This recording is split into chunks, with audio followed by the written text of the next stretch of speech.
Kannur Anjarakandy medical കോളേജിലെ ധന്തൽ വിദ്യാർത്ഥി നിതിൻ രാജിന്റെ ആത്മഹത്യയിൽ ഇടപെട്ട് ഗവർണർ. കോളേജ് അധികൃതർക്കെതിരെ നടപടിയെടുക്കാൻ നിർദ്ദേശം നൽകി.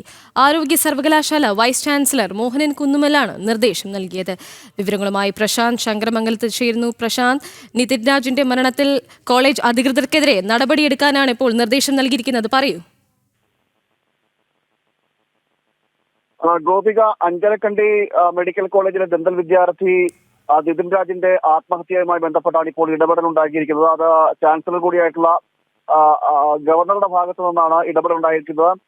ഗവർണർ കഴിഞ്ഞ ദിവസം ഈ ആരോഗ്യ സർവകലാശാലയുടെ വൈസ് ചാൻസലറെ വിളിച്ചു വരുത്തിയിരുന്നു. മോഹൻ കുന്നുമൽ അദ്ദേഹം രാജ്ഭവനിലെത്തി, ലോക് ഭവനിലെത്തി ഗവർണറുമായി കൂടിക്കാഴ്ച നടത്തുകയും ചെയ്തിരുന്നു. ഈ വിഷയത്തിൽ നടപടി ആവശ്യം ശക്തമാകുന്ന ഒരു സാഹചര്യം കൂടി ഉണ്ടായിരുന്നു. നമുക്കറിയാം, നേരത്തെ തന്നെ, അതായത് ഈ മരണം നടന്നതിന് തൊട്ടടുത്ത ദിവസം, ഈ ആത്മഹത്യ നടന്നതിന് തൊട്ടടുത്ത ദിവസം തന്നെ നിതിൻ രാജിന്റെ കുടുംബവുമായി ബന്ധപ്പെട്ട് ആ വീട്ടിൽ മോഹൻ കുന്നുമൽ എത്തിയിരുന്നു. മോഹൻ കുന്നുമൽ എത്തി കുടുംബാംഗങ്ങളെ കാണുകയും ചെയ്തിരുന്നു. അതിനുശേഷം മാധ്യമങ്ങളെ കാണുമ്പോൾ അദ്ദേഹം പറഞ്ഞിരുന്നു, ഈ ആവശ്യമെങ്കിൽ കോളേജിന്റെ തന്നെ അധികാരം റദ്ദാക്കുന്ന തരത്തിൽ ഉള്ള നീക്കങ്ങൾ നടത്തുമെന്നടക്കമുള്ള കാര്യങ്ങൾ അദ്ദേഹം പറഞ്ഞിരുന്നു. അതിനുശേഷമാണ് ഇപ്പോൾ ഗവർണറുമായി കൂടിക്കാഴ്ച നടത്തിയിരിക്കുന്നത്. ഗവർണറുമായി കൂടിക്കാഴ്ച നടത്തിയ ശേഷം സമഗ്രമായ ഒരു അന്വേഷണം വേണം, അതോടൊപ്പം തന്നെ കോളേജിന്റെ അധികൃതർക്കെതിരെ നടപടിയെടുക്കണമെന്നടക്കമുള്ള കാര്യങ്ങളാണ് ഇപ്പോൾ ആവശ്യമായി ഉയർന്നു വരികയും ചെയ്തത്. നടപടിയെടുക്കുമെന്ന് തന്നെ ഗവർണറുടെ ഭാഗത്തും നിർദ്ദേശം നൽകുകയും ചെയ്തിട്ടുണ്ട്.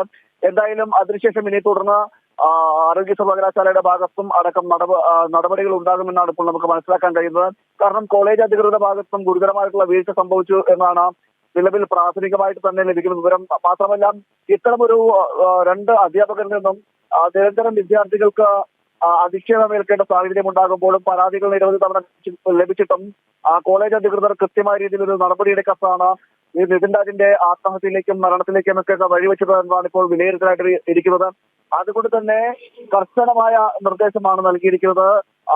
ഈ കോളേജ് അധികൃതർക്ക് എതിരെ നടപടി വേണമെന്ന ആവശ്യം കൂടി ശക്തമാക്കിക്കൊണ്ട് കർശനമായ നിർദ്ദേശം ഇപ്പോൾ ഗവർണറുടെ ഭാഗത്തും നൽകിയിരിക്കുന്നുവെന്നാണ് ഇതിൽ മനസ്സിലാക്കുന്നത്. അതിന്റെ അടിസ്ഥാനത്തിലാണ് ഇപ്പോൾ നടപടി അടക്കമുള്ള കാര്യങ്ങളിലേക്ക് കടക്കാൻ പോകുന്നത്. എന്തായാലും സമഗ്രമായ ഒരു അന്വേഷണം കൂടി ഈ വിഷയത്തിൽ ഉണ്ടാകും എന്ന് തന്നെയാണ് ഇപ്പോൾ മനസ്സിലാക്കുന്നത്. കാരണം വീഴ്ചകൾ നിരവധിയാണ്, അനവധി വീഴ്ചകൾ ഇതുമായി ബന്ധപ്പെട്ടൊക്കെ ഉണ്ടായിട്ടുണ്ട്. അതുകൊണ്ട് അതിന്റെ അടിസ്ഥാനത്തിൽ, അതായത് ഇപ്പോൾ വീണ്ടും ഒരു ഓഡിയോ ക്ലിപ്പ് കൂടി പുറത്തു വന്നതായിട്ടാണ് വിവരം ലഭിക്കുന്നത്. ഈ നിതിൻ രാജ് സംസാരിക്കുന്ന കോളേജിലെ വിഷയങ്ങളുമായി ബന്ധപ്പെട്ട് അതെല്ലാം ചൂണ്ടിക്കാണിച്ചുകൊണ്ടുള്ള ഒരു ഓഡിയോ സന്ദേശം കൂടി, രണ്ടാമതൊരു ഓഡിയോ സന്ദേശം കൂടി പുറത്തു വന്നിരിക്കുന്നു. ഇതിലെല്ലാം ഗുരുതരമായിട്ടുള്ള ആരോപണങ്ങൾ പറയുന്നുണ്ട്. അതുകൊണ്ട് തന്നെ കൊടിയ പീഡനം നിതിൻ രാജ് കോളേജിൽ അനുഭവിച്ചു എന്ന കാര്യത്തിൽ തർക്കമില്ല. അത് തന്നെ സൂചിപ്പിക്കുന്നതാണ് ഈ ഓഡിയോ സന്ദേശങ്ങളൊക്കെ ഉള്ളത്. ഇതിന്റെയൊക്കെ പശ്ചാത്തലത്തിലാണ് ഇനി നടപടി വേണം എന്ന ആവശ്യമൊക്കെ ശക്തമാകുന്നത്. മറ്റൊരു കാര്യം എന്ന് പറയുന്നത്, ഇത്തരത്തിൽ നടപടിയെടുക്കണം എന്ന ആവശ്യം ശക്തമാകുന്നുണ്ട്. പോലീസിന്റെ ഭാഗത്തുള്ള അന്വേഷണം വലിയ രീതിയിൽ നടക്കുന്നില്ല എന്ന് വേണം നമുക്ക് മനസ്സിലാക്കിയിരിക്കുന്നത്. ഈ ഒളിയിൽ പോയ 2 അധ്യാപകരെയും കണ്ടെത്താൻ, ഡോക്ടർ റാമിനെയും അടക്കമുള്ളവർ 2 അധ്യാപകരെ കണ്ടെത്താൻ ഇതുവരെ കഴിഞ്ഞിട്ടില്ല. അവർക്കായുള്ള തെരച്ചിൽ നടത്തുന്നുണ്ടെന്ന് പറയണമെങ്കിൽ പോലും ഇത്ര ദിവസം പിന്നിടുമ്പോഴും അവരെവിടെ ഒളിവിലാണെന്നതിനൊന്നും ഒരു വിവരം നിലവിൽ ലഭിച്ചിട്ടില്ല.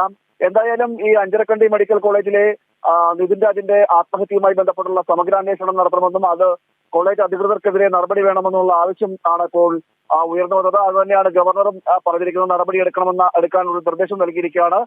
ഇതുമായി ബന്ധപ്പെട്ട ആരോഗ്യ സർവകലാശാലയുടെ വൈസ് ചാൻസലർ മോഹനൻ കുന്നുമേൽ കൂടിക്കാഴ്ച നടത്തിയിരുന്നു.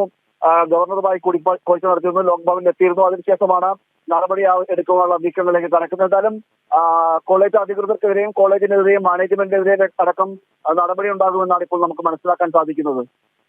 ശരി, പ്രശാന്താണ് വിവരങ്ങൾ പങ്കുവച്ചത്.